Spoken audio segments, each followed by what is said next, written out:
Hello అండి, నా పేరు సురేష్ అండి. లాస్ట్ వీడియోలో ఫాస్ట్ ఏపీఐ గురించి తెలుసుకున్నాం కదండి. ఈ వీడియోలో ఫాస్ట్ ఏపీఐని ఎలా ఇన్స్టాల్ చేసుకోవాలి, ఎలా రన్ చేసుకోవాలి, ఎలా సెటప్ చేసుకోవాలి అనే విషయాలు తెలుసుకుందామండి. ఓకే, సో మీరు ముందుగా విఎస్ కోడ్ని ఓపెన్ చేయండి. సో ఇందులో ఓపెన్ ఫోల్డర్ అని క్లిక్ చేయండి. సో ఓపెన్ ఫోల్డర్ అని క్లిక్ చేసిన తర్వాత మీకు ఎక్కడ కావాలంటే అక్కడ మీ సిస్టంలో ఒక ఫోల్డర్ క్రియేట్ చేసుకోండి, ఏదో ఒక ఫోల్డర్. సో నేను ఫాస్ట్ ఏపీఐ అనే క్రియేట్ చేస్తున్నాను ఒక ఫోల్డర్ని. ఓకే, సో డాక్యుమెంట్స్లో క్రియేట్ చేసుకుంటున్నానండి. తర్వాత ఓపెన్ కొట్టండి.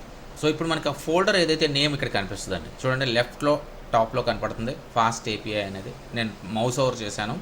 ఓకే, సో ఇప్పుడు టెర్మినల్ ఓపెన్ చేయండి. వ్యూలోకి వెళ్ళి పైన ఉన్న వ్యూలోకి వెళ్ళి టెర్మినల్, ఇదిగోండి ఇక్కడ టెర్మినల్ ఓపెన్ చేయండి.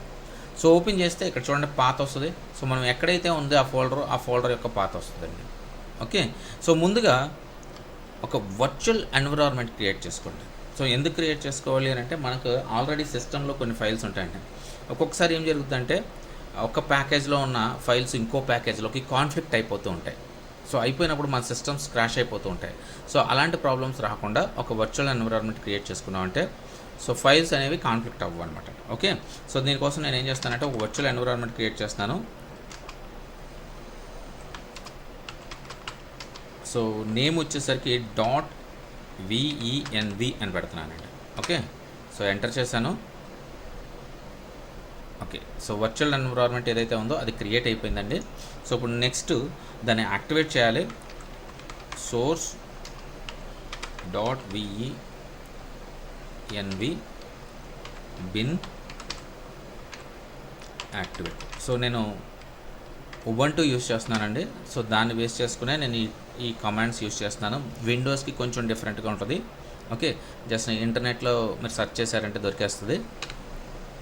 చూడండి ఇక్కడ యాక్టివేట్ అయిపోయింది. సో యాక్టివేట్ అయింది అని అంటే ఇక్కడ మనం ఏ నేమ్ అయితే ఇచ్చి వర్చువల్ నేమ్కి ఇచ్చామో వర్చువల్ ఎన్విరాన్మెంట్కి ఆ నేమ్ ఇక్కడ కనిపిస్తూ ఉంటుందండి.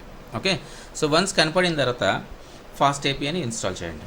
సో పిప్ యూజ్ చేసి పిప్ ఇన్స్టాల్ ఫాస్ట్ ఏపీఐ, అదొకటి స్పేస్ ఇచ్చి UVICon, ఈ రెండు కూడా ఇన్స్టాల్ చేయండి.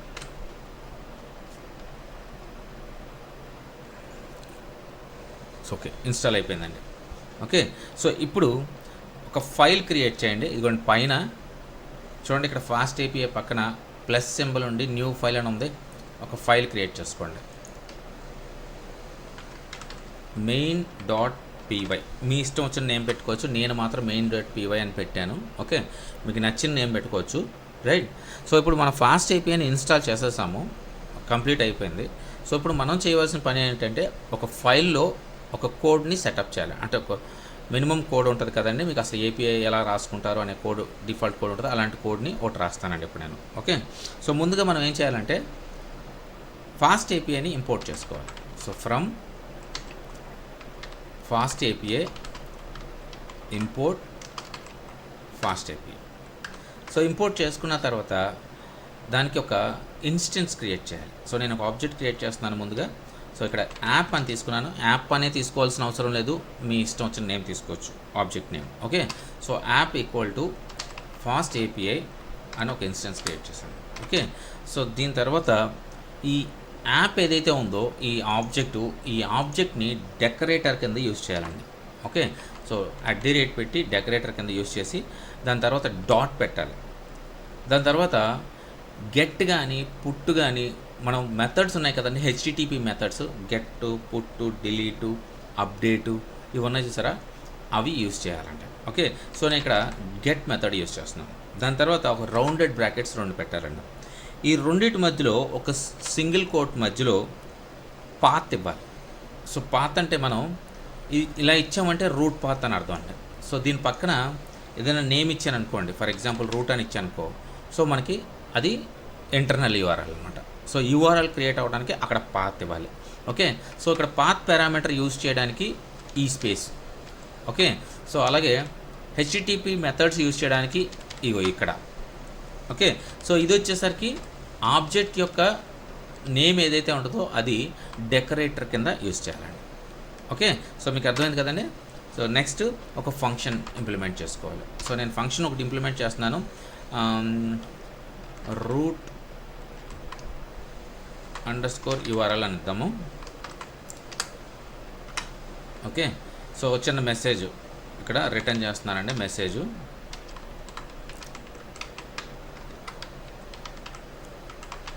సో మెసేజ్ డిక్షనరీలో ఫార్మాట్ చేస్తున్నాను. So message welcome to fast API. Okay, so అంతేనండి, అయిపోయిందండి. సో మనం బేసిక్గా నేర్చుకోవాల్సిన ఒక ఫార్మాట్ అనమాట. ఓకే, సో ఇక్కడ డబుల్ కోట్స్ కోలన్ పెట్టడం మర్చిపోయానండి. సో ఇక్కడ పెట్టాను నేను. సో బేసిక్గా మనం నేర్చుకోవాల్సిన ఫార్మాట్ అనమాట ఇది. సో ఈ ఫార్మాట్లోనే మనం APIs అన్నీ కూడా బిల్డ్ చేస్తామండి. ఓకే, సో దీని మధ్యలో లాజిక్ వస్తుంటుంది. దీని మధ్యలో బిజినెస్ లాజిక్ ఏవైతే ఉంటుందో ఆ లాజిక్ వస్తుంది. సో ఫైనల్గా రిటర్న్ ఇవ్వటం గ్యారెంటీ పక్కా ఇవ్వాలి మనం. అలాగే ఒక ఫంక్షన్ పక్కా ఇవ్వాలి. సో డెకరేటర్ యూజ్ చేయాలి ఖచ్చితంగా. అలాగే మెథడ్ యూజ్ చేయాలి. సో పాత్ కూడా యూజ్ చేయాలి. ఓకే, సో దీని మధ్యలోనే మనం ఏ లాజిక్ రాసినా కూడా ఆ లాజిక్ రాస్తామండి. ఓకే, సో ఇప్పుడు నేను దీన్ని రన్ చేస్తాను చూడండి. సో ఇక్కడ క్లియర్ చేస్తున్నానండి. సో ఇవన్నీ కూడా హైడ్ అయిపోతాయి మనకి. మనం ఏదైతే ఇన్స్టాల్ చేసి డేటా అయితే ఉందో సో టెర్మినల్లో హైడ్ అయిపోద్ది. క్లియర్ అంటే ఓకే, హైడ్ అయిపోయింది ఇప్పుడు. ఓకే, సో ఇప్పుడు మనం UVCon రన్ చేయడానికండి, యాప్ రన్ చేయాలి అని అంటే మనం ఇచ్చిన ఇది ఏదైతే మెసేజ్ ఉందో ఈ మెసేజ్ URLలో కనపడాలంటే ఇలా రన్ చేయాలన్నమాట.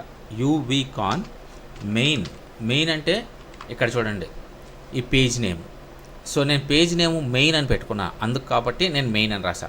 ఒకవేళ పేజ్ నేము ఒకవేళ రూట్ అని పెట్టుకున్నారనుకో, మీరు ఆ రూట్ అని ఇవ్వాలి. రూట్ ఇచ్చిన తర్వాత కోలన్ ఇవ్వాలి. సో కోలన్ ఇచ్చిన తర్వాత మనం ఏ ఇన్స్టెన్స్ నేమ్ రాసామో ఇక్కడ యాప్ అని ఇచ్చాను నేను. మీరు యాప్ కాకుండా ఒక నేమ్ ఏదో పెట్టుకున్నారనుకో, ఓకే సురేష్ అని పెట్టుకున్నాను అనుకోండి, అప్పుడు ఇక్కడ యాప్ నేను ఇక్కడ యాప్ అని రాస్తున్నానండి చూడండి. సో ఆ ప్లేస్లో మీరు సురేష్ అని రాయాలి. Okay, so UVCon main colon app, ఆ తర్వాత మళ్ళీ స్పేస్ ఇచ్చి ఒక 2 డాషెస్ ఇచ్చి రీలోడ్ అని రాయండి. ఓకే, సో మీకు అర్థమైంది కదండి. ఈ కమాండ్ యూస్ చేస్తే మనకి ఏదైతే ఫాస్ట్ APIలో మనం API రాసామో గెట్ మెథడ్ అది ఆటోమేటిక్గా రన్ అయిపోతుంది అనమాట. ఓకే, సో ఇప్పుడు నేను రన్ చేస్తున్నాను చూడండి. ఎంటర్ చేశాను. ఇక్కడ మీరు గమనిస్తే మనకు ఒక URL వచ్చిందండి. ఇదిగోండి చూసారా, URL లోకల్ హోస్ట్ URL వచ్చింది. సో మనం దాన్ని ఓపెన్ చేస్తే, నేను ఓపెన్ చేస్తున్నానండి, కంట్రోల్ పట్టుకుని దాన్ని క్లిక్ చేస్తే మనకు బ్రౌజర్లో ఓపెన్ అయిపోద్ది. అదిగోండి ఓపెన్ అయిపోయింది. ఇక్కడ చూసారా వెల్కమ్ మెసేజ్ వచ్చేసింది. సో మనం ఏదైతే రిటర్న్ చేసామో ఆ మెసేజ్ వచ్చేసింది. ఓకే, సో ఇది JSON ఫార్మాట్లోనే వచ్చిందండి మనకి. ఇదిగోండి రైట్. సో ఇప్పుడు చూడండి, ఇదే URLని కాపీ చేసి పక్కన పెట్టి /docs అని ఇస్తున్నాను. DOCS ఎంటర్ చేస్తున్నానండి. ఓకే, సో ఇది నార్మల్ ఫార్మాట్ చూసారు కదండి. సో docs అని ఎంటర్ చేశాను. దీంట్లో గమనిస్తే నేను మీకు ఆల్రెడీ చెప్పాను, ఆటోమేటిక్గా డాక్యుమెంటేషన్ క్రియేట్ అయిపోతుంది. అది కూడా ఇంటరాక్టివ్ డాక్యుమెంటేషన్ అని చెప్పాను. ఇది ఇక్కడ చూడండి. సో ఇక్కడ యారో మార్క్ ఉంది. ఆ యారో మార్క్ క్లిక్ చేస్తే ఇది ఓపెన్ అవుద్ది. సో నేను ఏ నేమ్ అయితే పెట్టానో ఆ నేమ్ చూడండి ఇక్కడ రూట్ URL. సో మన కోడ్లో కూడా ఏం చేసాము, రూట్ URL అని పెట్టాం ఫంక్షన్ నేమ్ చూసారా. సో అదే నేము ఈ డాక్యుమెంటేషన్లో మనకు క్రియేట్ అయింది. So a method, get method. So get method కాబట్టి ఇక్కడ కూడా గెట్ మెథడ్ చూపిస్తుంది. ఓకే, సో ఇప్పుడు నేను దీన్ని ఓపెన్ చేస్తున్నాను. ఓపెన్ చేయగానే ఇక్కడ చూడండి ట్రై ఇట్ అవుట్ అని ఉంది. Okay, so try it out అని క్లిక్ చేస్తే ఇక్కడ ఎగ్జిక్యూట్ అని ఒక బటన్ వస్తుంది. అది క్లిక్ చేసాం అనుకోండి, సేమ్ మనం అక్కడ ఎలా అయితే మనకి బ్రౌజర్లో వచ్చిందో వెల్కమ్ టు ఫాస్ట్ API అని వచ్చింది చూసారా, అలాగే ఇక్కడ కూడా చూడండి, ఇది కూడా response body welcome to fast API, దాని హెడర్స్ ఏమొచ్చినాయి. సో ప్రతిదీ ఇక్కడ కూడా 200 కోడ్ కూడా సక్సెస్ కోడ్ వచ్చింది. ఓకే, చూడండి సక్సెస్ రెస్పాన్స్. ఇలాగా మనకి డాక్స్లో ఇంటరాక్టివ్ డాక్యుమెంటేషన్ ఆటోమేటిక్గా క్రియేట్ అయిపోతుంది. సో ఇప్పుడు మనం ఒకవేళ ఇంకొకటి క్రియేట్ చేసామనుకోండి గెట్ మెథడ్. చూడండి ఇక్కడ ఫర్ ఎగ్జాంపుల్ నేను ఈ కోడ్లోకి వెళ్ళి దీన్నే కాపీ చేసి ఇంటర్నల్ URL ఒకటి క్రియేట్ చేద్దాం. ఓకే, కాపీ పేస్ట్ చేశాను. సో దీంట్లో సబ్ అని ఒకటి పెడుతున్నానండి. ఓకే, సో సబ్ అని పెట్టి స్పేస్ ఇస్తున్నాను, సేవ్ చేస్తున్నాను. ఇందులో మెసేజ్ వచ్చేసరికి welcome to fast API internal page అని చెప్పేద్దాం. ఓకే, సో సేవ్ చేశాను. సో ఇప్పుడు చూడండి, మళ్ళీ డాక్స్లోకి వెళ్దాము, రీఫ్రెష్ చేస్తున్నాను. ఇదిగోండి, ఇది కూడా గెట్ మెథడ్ చూసారా, మనం సబ్ రూట్ అని వచ్చింది. ఓకే, సో సేమ్ ఫంక్షన్ వాడాం కాబట్టి అలాగా. సో ఫంక్షన్ ఏం అర్థము, మనం ఇక్కడ రూట్ యూఆర్ఎల్ బదులు ఇంటర్నల్ యూఆర్ఎల్ అని పెడదాము. సో సేవ్ చేద్దాము. ఓకే, ఇప్పుడు రిఫ్రెష్ చేస్తున్నాను. ఇదిగోండి ఇంటర్నల్ యూఆర్ఎల్. సో మనకి పాత్ వచ్చేసరికి /sub. ఓకే, సో మన పాత్ ఏదైతే ఇస్తున్నామో ఆ పాత్ కూడా ఇక్కడికి వస్తుంది. అలాగే మనం ఎన్ని క్రియేట్ చేస్తే అన్నీ ఇక్కడ ఫాస్ట్ ఏపీఐలో డాక్యుమెంటేషన్లో ఆటోమేటిక్గా జనరేట్ అయిపోతాయండి. ఓకే, సో ఇది కూడా ఒకసారి చెక్ చేద్దాము. చూడండి, బ్రౌజర్లో చెక్ చేద్దాము. ముందుగా / ఇచ్చి నేను ఇక్కడ సబ్ అని ఇస్తున్నాను, ఎంటర్ చేస్తున్నాను. ఇదిగోండి చూడండి, welcome to fast API internal page. Okay, so అలాగే డాక్యుమెంటేషన్లో కూడా చెక్ చేద్దాం. ట్రైఅవుట్, ఎగ్జిక్యూట్. ఇదిగోండి ఎగ్జిక్యూట్ చేశాను. యూఆర్ఎల్ ఇదిగోండి ఇక్కడ కనిపిస్తుంది. ఓకే, సో మెసేజ్ ఏదైతే ఉందో మనకి మెసేజ్ ఇది వచ్చింది, రెస్పాన్స్ బాడీ. ఓకే, చూడండి success response 200. Okay, so documentation ఇలాగా ఆటోమేటిక్గా మనకి ఇంటరాక్టివ్ డాక్యుమెంట్ అనేది క్రియేట్ అయిపోతుందండి. సో ఇంకో డాక్యుమెంటేషన్ ఉందండి, చూపిస్తాను అది కూడా. సో ఇక్కడ కాపీ చేసి పేస్ట్ చేస్తాము, ఇంకొకటి తీసుకుందాము. ఓకే, సో రీడాక్స్ ఇదిగోండి. సో దీంట్లో కూడా క్రియేట్ అవుతాయండి, బట్ ఇందులో టెస్ట్ చేసుకోవడానికి ఉండదు మనకి. చూడండి, ఇదిగో ఇందులో కూడా క్రియేట్ అవుతాయి. సో ఓన్లీ రీడబుల్ అనమాట ఇది. ఓకే, సో మనం డీబగ్ చేసుకోవాలన్నా, ఒకవేళ టెస్ట్ చేసుకోవాలన్నా మనకు కావాల్సింది ఏంటంటే ఈ డాక్స్ మాత్రమేనండి, రీడాక్స్ కాదు. సో డాక్స్లో అయితే మనం ప్రతి ఒక్క ఏపీఐని టెస్ట్ చేసుకోవచ్చు, చూడొచ్చు, రెండూ ఉంటాయండి. ఓకే, సో మీకు అర్థమైంది కదండి ఇప్పుడు మనం ఎలా టెస్ట్ చేసుకోవాలి అని. ఓకే, సో డాక్యుమెంటేషన్ ఏంటి అనేది, అలాగే మనకి బేసిక్గా కోడ్ ఎలా రాసుకోవాలి అనే విషయం కూడా మీకు అర్థమైందని అనుకుంటున్నానండి. సో ఇక్కడ ఇంకొక విషయం చెప్తాను చూడండి. ఇక్కడ మనం రన్ చేసేటప్పుడు ఇక్కడ చూడండి, ఇక్కడ రన్ చేసేటప్పుడు మనం ఏం చేసాము, uvcon రీలోడ్ అని ఇచ్చామండి. సో ఈ రీలోడ్ ఎందుకంటే ఇన్ కేస్ రీలోడ్ కానీ ఇవ్వలేదనుకోండి. ఓకే, సో మనం ఇక్కడ ఏమైనా అప్డేట్ చేస్తున్నాం, ఫర్ ఎగ్జాంపుల్ ఈ ఇంటర్నల్ పేజ్ అనేది అప్డేట్ చేసామండి. ఓకే, సో ఈ ఫంక్షన్ కూడా అప్డేట్ చేసాం. సో ఇప్పుడు ఏం జరుగుతుందంటే ఆ రీలోడ్ అనేది ఇవ్వలేదనుకోండి, మనకి అప్డేట్ అవ్వదన్నమాట. అంటే డైరెక్ట్గా ఇప్పుడు అప్డేట్ అయిపోయింది. సో అది ఒకవేళ కానీ రీలోడ్ ఇవ్వకపోతే ఈ బ్రౌజర్లో మనకి ఏదైతే ఈ డాక్స్లో ఇది అప్డేట్ అయ్యి చూపించదు. సో కేవలం ఒకటే చూపిస్తుంది, ఎందుకంటే మనం రీలోడ్ చేయలేదు. సో మళ్ళీ రెండోది చూపించాలంటే ఏం చేయాలి అంటే స్టాప్ చేసి మళ్ళీ రన్ చేయాలి.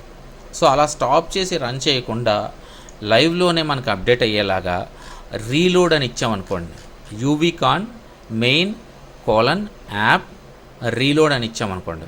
సో ఆటోమేటిక్గా మనం చేసే ప్రతి పని కూడా లైవ్లో అప్డేట్ అయిపోతూ ఉంటుంది. ఓకే, సో అందుకనే రీలోడ్ ఇస్తారండి. రైట్, సో ఇప్పుడు మీకు అర్థమైంది కదండి ఎలా ఇన్స్టాల్ చేసుకోవాలి, ఎలా సెటప్ చేసుకోవాలి. ఓకే, అలాగే ఎలా రన్ చేసుకోవాలి, డాక్యుమెంటేషన్స్ ఎలా క్రియేట్ అవుతున్నాయి. ఓకే, దాంట్లో ఆటోమేటిక్గా ఎలా వచ్చేస్తున్నాయి, అన్నీ ప్రతిదీ కూడా మీకు అర్థమైందని నేను అనుకుంటున్నానండి. ఇన్ కేస్ ఇంకా ఏమైనా డౌట్స్ ఉంటే దయచేసి కామెంట్ చేయండి. ఓకేనండి, బాయ్ అండి.